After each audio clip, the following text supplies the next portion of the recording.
What is going on YouTube? Mr. Boom. We are currently filling up wife's dirty Explorer. Super dirty. And headed to the dyno shop to throw it on the rollers, get some baseline numbers, and then once we get back from town, I'm actually going out of town tomorrow for a funeral. But once we get back, going to throw the intercooler on, take it to the shop, see if it makes a difference as far as performance numbers go, and then from there going to upload the Whipple 50 state legal tune while we're on the rollers, show you the power that it makes with that, and go from there. And then I'm also going to pick up the Maverick tonight, so busy. Well, we're back on the dyno with the master. Dropped it off to him a couple days ago, and he has done some piddling with it, so let the people know what we've done, and by we, you, and do we make any more power? We did. So last time we were in, we peaked at around, I think, 268 wheel force and around 360 wheel torque. Yeah. The highest figure that we got, which was last night while I was working, was 278 and 379. Boom. So that was this green line here. And the pull that I just did was basically an identical map, a little bit more conservative timing down low. It's this blue pull. The difference between these two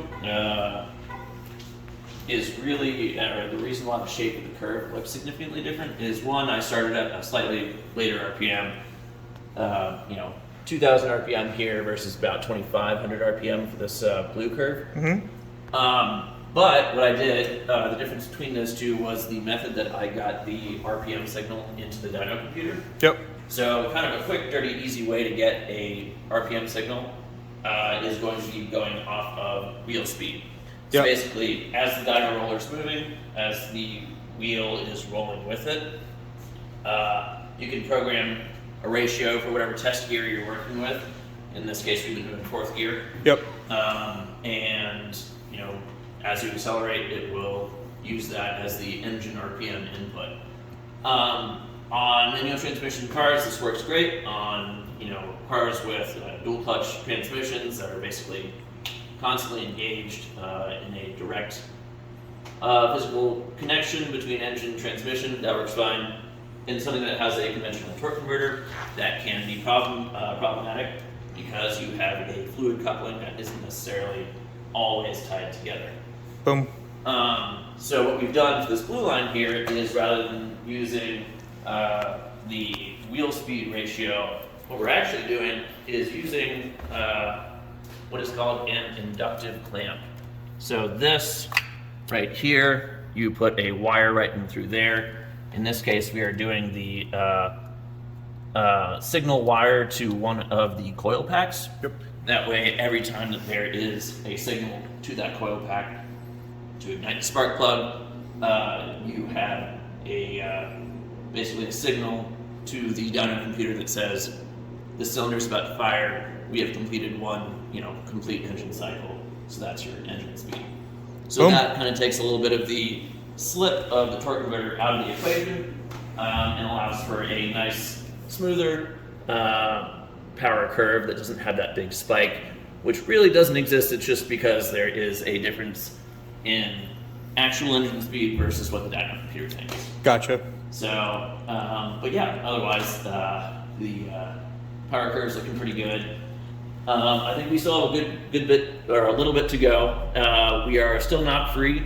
I think there's a little bit of time that we get at up top. We are getting somewhat close to MBT. Boost-wise, we are running peak around 22 to 23 psi. In this general ballpark, and then that tapers right down towards redline to about 14, 15 psi. Gotcha. It is, there's not much further we can take boost unless we do something to improve either compressor efficiency or turbine efficiency via intake, turbo inlet, or exhaust, or something like that. Charge air temperatures. So ambient temperature right now is probably 60.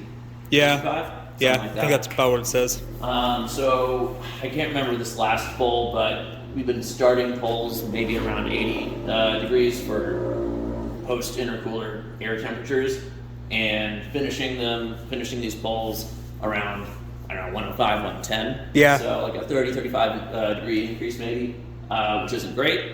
By far not the worst. Yeah. Mustangs that I've seen on this dyno, or on the dyno with this fan setup, with just like a normal sort of tune on it, will start somewhere 80, 90 degrees, and you'll finish, you can finish as high as 160 or 170. Gotcha. So that is a terrible intercooler. This, Yeah.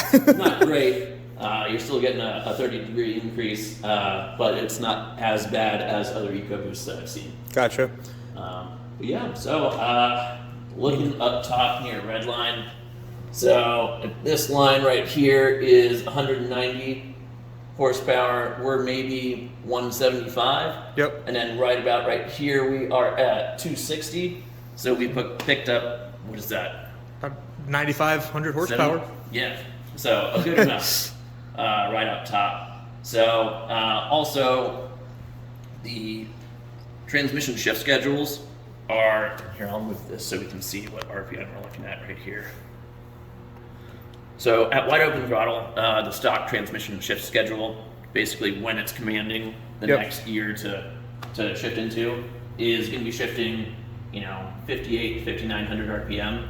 So right as as the stock tune is tapering off power pretty hard. Yeah. So we may and likely will want to extend that out, maybe to 63 or 6,400 RPM, so that we can take advantage of this sort of new power band that we've got. Yeah. And stay in power for longer. Yeah. So we can, I will try to break out. I have a graphing tool to basically input a dyno plot and then the gear ratios, and then that can tell you at what RPM you will want to shift or set the shift point based off of where that power band is and where in the rev range you will be in that next gear. Boom.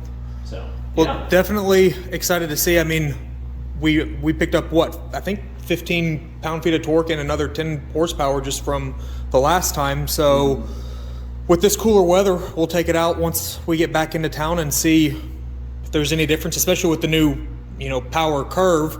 And by then, I think we'll have some more time to get it back on the dyno. And I know we had mentioned piddling with some aftermarket stuff just to see what works, what doesn't. Yeah. And then I know that you had mentioned that you're getting closer to having your website up and running so people can actually get some tunes that are proven to work and no bullshit.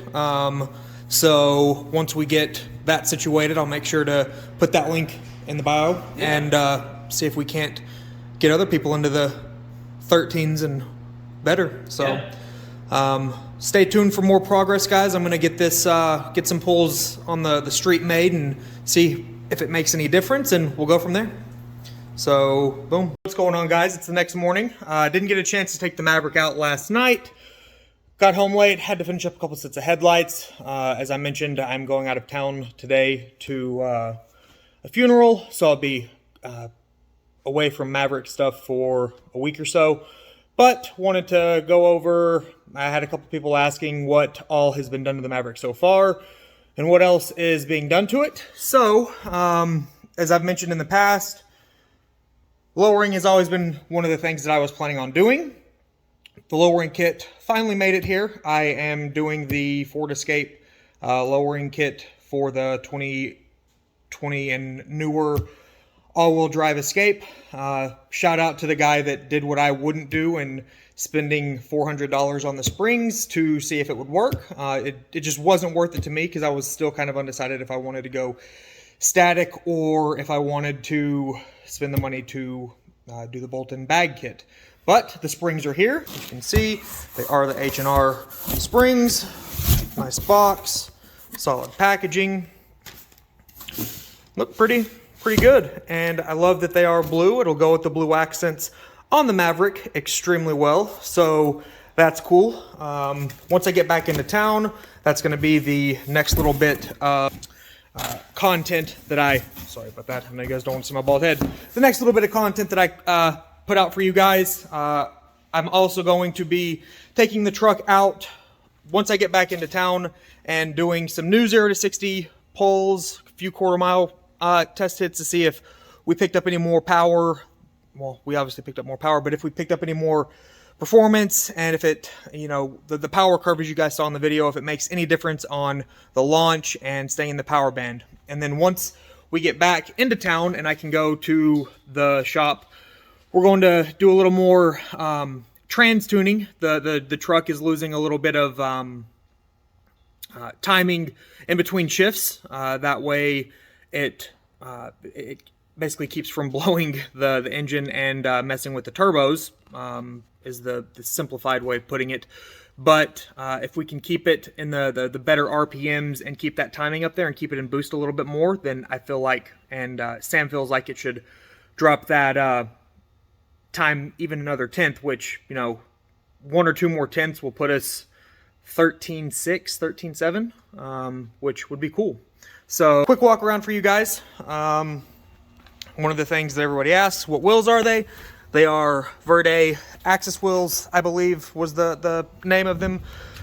20x9 factory, well, plus 40 offset. Sit nice and flush. As you can see, don't have my emblem in there. I will be putting those in once I get back as well.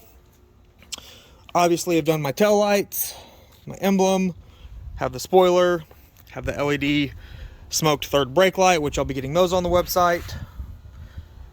See, the blue accents go really nicely. And then obviously the front end has been done as well. We've got the fully painted grille to include all of this, the grille bar, grille emblem, and then the headlights, of course, with the sequential DRLs. So thanks for watching. If you're not already a subscriber to the channel, please hit that subscribe button. Throw a comment in the comment section below. Don't forget that I'm doing a giveaway. Watch the previous video mentioning the giveaway, and fingers crossed that one of you guys can be fortunate enough to win a set of the no drill hood struts. So thanks for watching, guys.